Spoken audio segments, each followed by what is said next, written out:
Hi, my name is Ken Petrashek, and I am a certified financial planner professional with Everpar Advisors in Tulsa. Before getting into personal finance, I served as an Oklahoma peace officer. Graduated from Fleet in 1999. I hold an advanced peace officer certification, and I still serve in a reserve capacity today.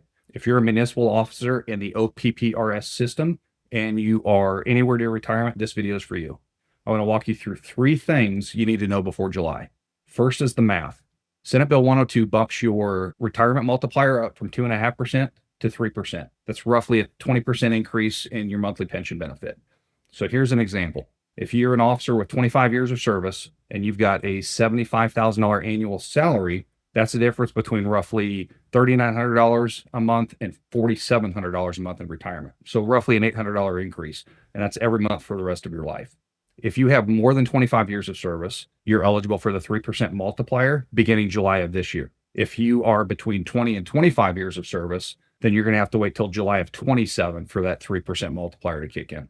Now, if you are thinking about leaving sometime between your 10-year vesting period and prior to your 20, you're going to remain at the 2.5% multiplier. And there's other variables that need planning for as well. So pay attention to those. Second point, and this is the one that bothers me the most.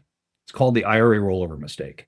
Now, here's the way taxes traditionally work in retirement plans. Internal Revenue Code has established the age of 59 and a half for you to be able to withdraw money from a retirement account without an early withdrawal penalty. So anytime you take a withdrawal from a retirement account, you're going to end up paying state and federal income taxes. That's universal. It's going to apply to everybody no matter what. However, if you do that before you're 59 and a half, you're going to pay a 10% early withdrawal penalty.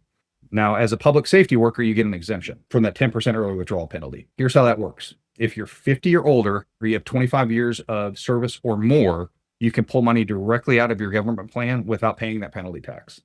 But there's a catch. That exemption only applies if your money stays in the plan. As soon as it rolls to an IRA, you lose that exemption.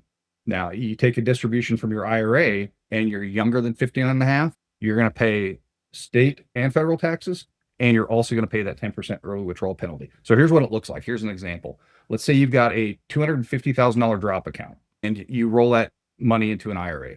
And let's say a week later, a month later, even a year later, it doesn't matter the time period, but you decide, hey, I need to withdraw that money from my IRA because I've got a big purchase to make, or maybe I've got some debt to pay off. What's going to happen is that $250,000 is going to get added to whatever income you made in that year. It's also going to get added to whatever income your spouse made in that year, if that's applicable. And it's going to increase what they call your marginal tax rate. So you're just going to pay more taxes on the state and federal side, but you're also going to pay that 10% early withdrawal penalty. So on that $250,000, you're going to pay an extra $25,000 in penalty tax that was completely avoidable. Now, I see officers get talked into this on a pretty regular basis, and it's usually by someone who earns commissions when they take your money and they roll it into an IRA. Before you roll anything anywhere, you've got to make sure you understand the consequences and what your options are. Third point, and I'll try to keep this simple because it can be a complicated topic. Know the difference between a fiduciary advisor and a broker. The industry's broken down into two different models. You've got a broker and you've got an advice side. So on the brokerage side, they are required to meet what's called regulation best interest. That's a standard of care that's established by law. It's commonly referred to as Reg BI. What that means is that they have to act in your best interest at the time of a sale. Their responsibility tends to be transaction focused, and frankly, their legal obligation rather, it ends at the point of sale. An investment advisor representative, they are held to a fiduciary standard. They have to act in your best interest at all times. Their responsibility tends to be relationship focused, and they do have a legal obligation to provide ongoing advice and monitoring throughout that relationship. So think of it this way. Brokers sell products, investment advisor representatives sell advice. Now, brokers earn commission when they sell you a product, but that advice, it has to be connected with those brokerage activities. So the way the Investment Advisor Act of 1940 words it is that advice has to be, quote, incidental to a sale. That's a very specific legal term. On the other hand, investment advisor reps, they can provide standalone advice. Their compensation is earned through fees. So here's what that looks like.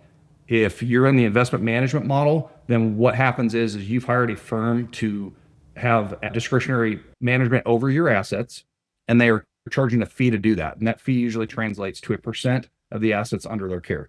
On the financial planning model, what would happen is they would charge you a flat fee to build you a financial plan and to give advice through that method.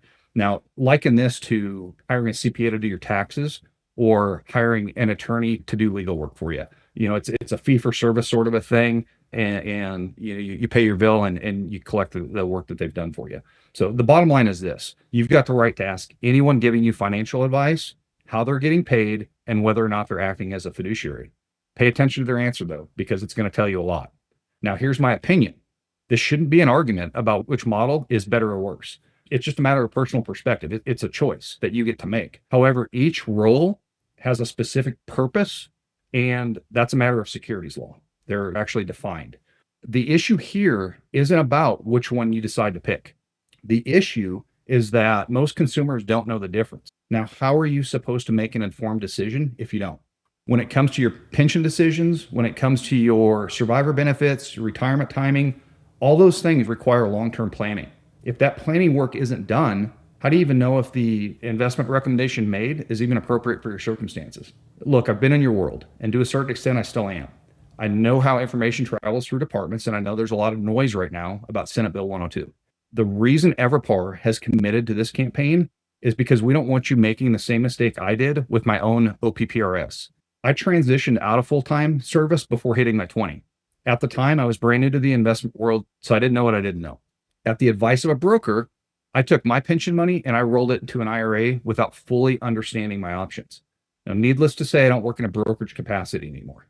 I've spent every year since explaining to people why getting guidance from an educated and credentialed fiduciary is truly in their best interest.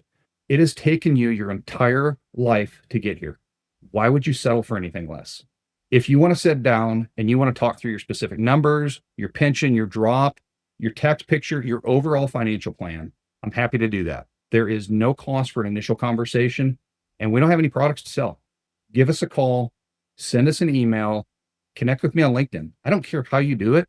Just reach out. We can help.